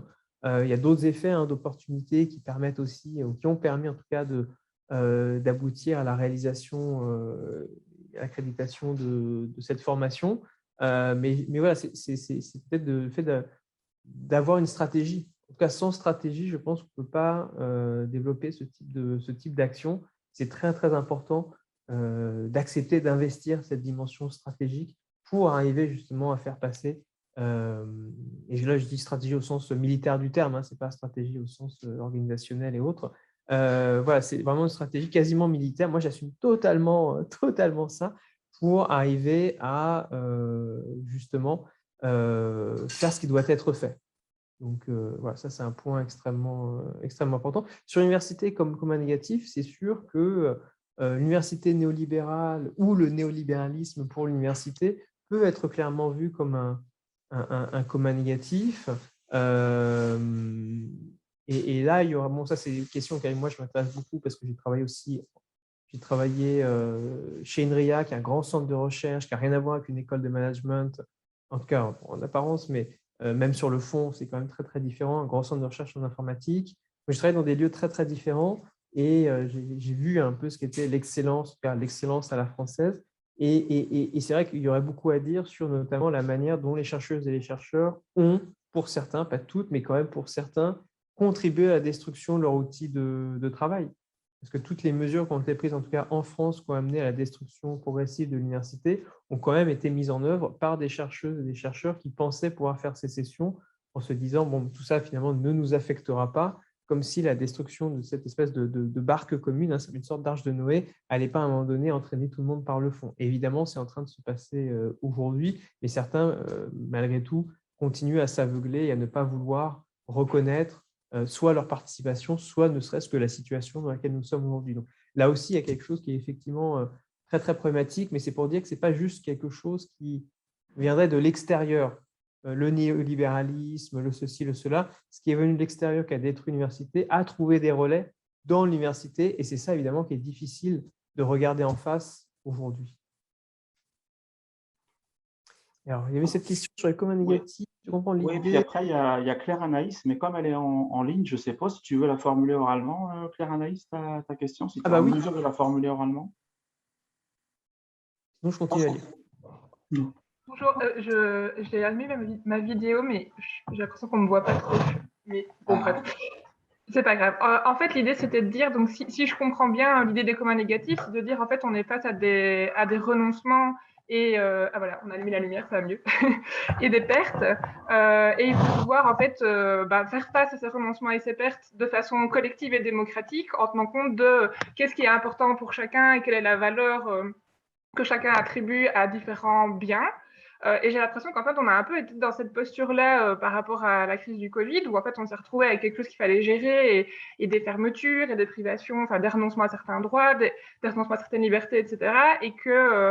Et en fait, j'ai l'impression que la façon dont ça a été géré, ça a plutôt été fait, comme vous l'avez dit, de façon très dans l'urgence, pas forcément avec beaucoup de processus démocratiques derrière. Et qu'au final, c'est comme si ça avait, enfin moi, c'est mon impression, mais légitimer cette façon de faire et cette façon de polariser en fait le monde. Et je me dis, mais parce que moi je suis convaincue de la démocratie délibérative, de ce que ça peut amener et de cette façon collective de gérer une situation problématique. Mais j'ai l'impression que si par exemple il fallait le faire aujourd'hui par rapport à la question du Covid, il y aura peut-être presque un travail en amont à faire, en fait, en disant, en fait, il faut d'abord dépolariser avant de pouvoir permettre le dialogue. Et du coup, je me demandais si vous aviez des pistes par rapport à ça. Voilà. Je suis tout à fait d'accord avec vous. Et d'ailleurs, dans cette crise, alors sans prendre position, même si j'en ai, hein, mais ce n'est pas l'enjeu ici, parce que si on commence à enchaîner, là, on ne s'en sortira pas, ce qui illustrerait votre point d'ailleurs. Mais moi, j'observe que toute la thématique de la biopolitique a aussi fait écran à un moment donné avec les questions climatiques, puisqu'on a vu notamment comme il y a eu des discours très autoritaires, il y a eu des réactions de défiance très fortes vis-à-vis d'un certain nombre de discours. Et après, quand on entendait des discours aussi, alors que ce n'était plus de l'OMS cette fois-ci, mais par exemple du GIEC, eh bien, ces discours-là pouvaient être eux-mêmes déconsidérés en disant, mais voilà, c'est encore la même histoire, on veut nous embringuer et prendre des mesures autoritaires. Et donc, effectivement, comme vous le disiez, ça devient plus compliqué encore après cette crise qu'avant d'envisager ces mesures-là.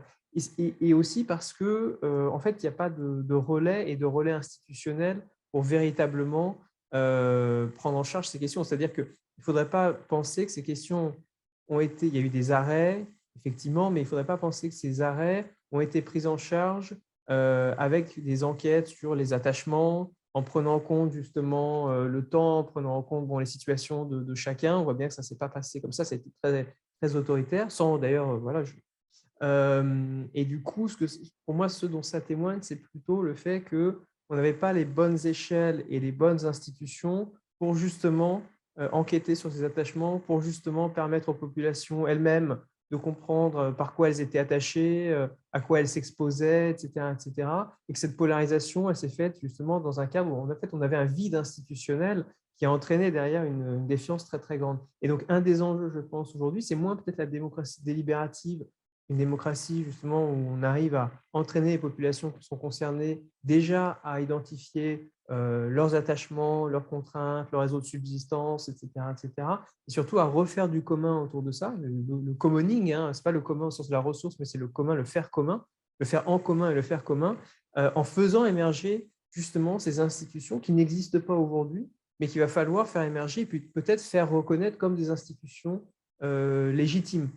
Voilà, je pense que c'est un point extrêmement important. En France, par exemple, sur les questions de démocratie technique, on a un vide aussi institutionnel. Ce n'est pas des enjeux sur lesquels on délibère. La preuve, le président français a dit on va faire la 5G. Or, ce n'est pas dans son mandat que d'imposer une technologie. Enfin, voilà. Donc, on voit bien qu'on est complètement dans un vide institutionnel démocratique très, très fort de ce point de vue-là. Et c'est vrai que moi, je suis plutôt partisan d'une vision du commun comme praxis instituante, comme le disent Dardot et Laval, c'est-à-dire justement comme une pratique, mais qu'il faut quand même porter, faire reconnaître par une institution. Mais ouais, ça veut dire aussi se réapproprier des institutions qu'on propose, qu'on suggère, qu'on défend, qu'on essaye d'imposer. Et là aussi, c'est du rapport de force. Hein, et on retrouve la politique de rapport de force qui est inhérente au commun, mais dans le but justement de repeupler un peu ce vide dans lequel on est aujourd'hui et qui aboutit à cette défiance que vous avez parfaitement décrite par ailleurs. Je vois qu'il y a une question. Ta main doit être fatiguée là, Stéphane, c'est à toi. Oui, merci. Non, elle ne se fatigue pas, elle est automatisée. C'est la main invisible qui est Oh, devenue visible. Moi, j'ai une question. C'est en fin de compte, à midi, il y avait aussi, je me suis aperçu que je m'étais inscrit aussi à l'excellent séminaire d'Yves-Marie Abraham sur l'économie sociale et décroissance, synergie et tension. Et donc, je suis toujours avec vous, mais je sais que ça a commencé. Donc, peut-être faire un lien avec l'idée de peut-être de la politique préfigurative, l'idée que face à la crise du management actuellement, un certain nombre de chercheurs, dont Parker, nous dit qu'il faut peut-être commencer à penser à mettre la main autour des organisations aussi alternatives. Donc, j'aimerais savoir, face à cette crise un petit peu du militantisme de masse, comment est-ce que les mouvements sociaux au niveau exemplarité, qui essaient d'incarner des styles de vie, des modes d'existence, comment est-ce qu'on voyez ça, comment est-ce qu'on peut vous positionner par rapport à ça, ces organisations-là, et les gestes quotidiens, tous ces genres de choses-là qui sont ces mouvements de mode de vie, là, finalement. Quel est votre intérêt pour ça? Est-ce qu'on vient vous voir? Je sais aussi que vous avez parlé de patrons effondrés aussi. Donc, voir un petit peu qui sont vos alliés là-dedans, et puis comment est-ce que vous vous positionnez là-dessus? Je démarre, Alexandre, ça te va? Juste un point sur… alors, c'est vrai que c'est très intéressant. J'ai suivi un peu les travaux de Martin Parker là, par rapport à tout ce qui est organisation alternative et sortir. Enfin, je crois qu'il appelle ça. Enfin, il reprend un peu le terme d'organizing, d'activité organisante, etc. Et moi, il y a juste un truc, peut-être pour faire un lien aussi avec la dimension démocratique et comment se libérer du prisme gestionnaire, hein, donc qui est quand même en partie fictionnel, enfin, je dirais, qui est une sorte d'entité comme ça, un peu sémiotique et tout ça. C'est de dire, mais est-ce que le bon prisme, c'est celui de l'organisation? Ça, c'est ou l'activité organisante, ou est-ce que ce serait pas plutôt, il y a peut-être des alternatives, je dirais, à l'organisation alternative et je pense, par exemple, à des collectifs d'enquête. Enfin, il y a plein d'autres mots, en fait, pour parler d'une activité collective ou d'un collectif ou de quelque chose qui est en train de se faire ou qui explore, teste des choses et cetera. Moi, j'aime bien la notion d'enquête pour revenir, bah, au sens très, pragmatiste, classique, là, pour le coup et que je trouve intéressante parce que au moins pour cette raison-là, et ça me ramène à mon terrain que j'enquête, mais c'est un constat qu'on peut faire avec beaucoup de terrains, c'est que les enquêtes ont toujours déjà commencé, en fait. Et du coup, on s'inscrit simplement dans une situation. Moi, je pense que ce dont on manque cruellement, c'est parfois, hein, pas systématiquement, c'est de cet enracinement un peu situé dans quelque chose. Donc, pour répondre à ta question, en fait, la question, c'est en effet avec qui je suis avec qui j'entreprends des liens. Alors moi, je sais pas, moi, je travaille avec une réserve naturelle qui ne se considère pas comme une réserve naturelle, par exemple. Je trouve que c'est toujours des situations tout à fait intéressantes parce qu'elle n'aime pas trop cette image d'écologie sous cloche. Tu vois, il faut protéger l'environnement, des choses comme ça. Elle se dit oui, mais ça, c'est les clichés en fait qui sont associés à comment les gens me perçoivent et veulent me voir aussi. Et en fait, tu t'aperçois en fait que fait, non seulement ça, c'est pas une évidence, parce que c'est de savoir ce que c'est qu'une réserve naturelle, et tu t'aperçois en fait que ça rend manifeste plein d'autres choses à l'échelle d'un territoire, plein de tensions entre les acteurs, entre la présence des agriculteurs à l'échelle d'un territoire, la tension qu'il peut y avoir entre des acteurs, on va dire, du tourisme et ceux de l'agriculture. Enfin, il y a tellement de réponses. Et ce que je veux dire par là, c'est que ces réponses, elles viennent des situations, en fait. Et c'est là où ça se construit aussi. Les savoirs, je dirais, les savoirs, les arts de la fermeture qu'a très bien évoqué Alexandre tout à l'heure, sont des savoirs situés aussi. Et je veux dire, je pense que ça, c'est très, très important à mon sens. Donc, voilà. Mais c'est juste une réponse par rapport à Parker. Mais je laisse Alexandre rebondir, hein, si vous voulez. Non, mais très rapidement, moi je me suis intéressé pas mal au public effondriste en France. On avait publié avec Cyprien Tasset et surtout Laurent Salard en 2019 un numéro de la revue Multitude là-dessus. Est-il trop tard pour l'effondrement? Et justement, un des enjeux, c'était de ne pas traiter ces discours uniquement comme des discours, en tout cas pas les discours ceux qu'on appelait les collapsonautes, c'est-à-dire pas les pourvoyeurs de discours sur l'effondrement, mais ceux qui essaient de naviguer dans la perspective de l'effondrement, celles et ceux, et qui voilà, reprenaient des bouts, analysaient d'autres choses, changeaient leurs gestes au quotidien ou partaient vivre dans des écolieux, enfin voilà, transformer un peu leur vie par plein de bouts différents. Et souvent, ça ne rentrait pas dans le répertoire classique du militantisme traditionnel, mais il y avait un enjeu justement à voir comment on pouvait faire de la politique au niveau individuel en se reposant des questions, en réfléchissant à ce qu'on mange, en réfléchissant à ses actions, etc., etc. Et sans pour autant dire que ça épuise la politique, mais pas voilà, d'en faire plutôt, et c'est là où on a besoin d'un peu de sociologie, c'est-à-dire pas d'arriver, d'écraser cette réflexion politique sans doute insuffisante, mais qui pose en même temps plein de questions très intéressantes par rapport à nos vies et qu'on peut généraliser, pas l'écraser sous un répertoire préexistant, pas non plus dire que c'est suffisant, mais de trouver une bonne manière d'en tirer parti, de l'accompagner et éventuellement de l'équiper, y compris parfois pour aller dans d'autres directions, parce que je pense que le paradigme de l'effondrement, il est par ailleurs problématique et limité, mais il peut constituer une porte d'entrée légitime pour plein de personnes. Donc, je dirais que c'est là qu'on a besoin de sociologie pour ne pas arriver avec un point de vue comme ça de condamnation ou un point de vue trop écrasant, pour comprendre un petit peu ce qui se joue et être en capacité justement de l'analyser et puis de l'accompagner. Et d'une certaine manière, on glisse comme ça de la sociologie à la politique, parce qu'on refait de la politique ce faisant, en proposant peut-être de nouveaux répertoires, en proposant justement de nouveaux arts de la fermeture qui n'étaient pas disponibles, en équipant ces dimensions et ces perspectives en élaborant des protocoles, etc. etc. Donc voilà, moi, c'est un petit peu comme ça que je verrai les choses. Ok, je ne vois plus rien dans le clavardage. Puis je sais que certains souhaitent migrer vers une autre réunion. Donc, merci à vous deux, hein. C'était vraiment, c'est un agenda de réflexion pour nous tous qui est vraiment important et puis, mais qui en même temps, je pense, ébranle notre manière de considérer notre cadre institutionnel et ce qu'on fait, quoi. Je trouve ça assez intriguant. Alors, merci beaucoup, hein. Alors, juste avant qu'on se quitte, là, on fait une pause avec les ficelles et puis intersection. Il y a 4 demi-journées méthodologiques qu'on reprend avec Jean-Luc Morisseau. Là. On avait fait une semaine il y a 1 an et demi, mais c'était peut-être un brin long. Là, on a 4 semaines d'exploration ethnographique et qualitative qui auront lieu en matinée pour les Québécois et en après-midi pour les personnes qui sont de l'autre côté de l'océan. Donc avec des regards d'anthropologues, de sociologues, etc., des choses intéressantes sur le visage, le corps, plein de choses. Et puis deuxième petit message, là, je ne sais pas si le volume de nos amis là vous donne l'occasion peut-être aussi de découvrir un éditeur que vous ne connaissiez pas, édition Divergence, et puis vous y trouverez le prochain volume là, de Normand Jarry qui est en parution pour février. Et puis c'est un auteur qui nous permet de faire, parce que c'est aussi des choses sur lesquelles on peut lire, pas simplement jaser, là. Et il nous dit des choses extrêmement intéressantes. Donc, si on a envie d'apprendre des choses sur l'intersectionnalité, l'histoire de l'intersectionnalité, le genre, la race aux États-Unis, ça peut se lire aussi, ces choses-là. Et je pense que ça va être un volume intéressant.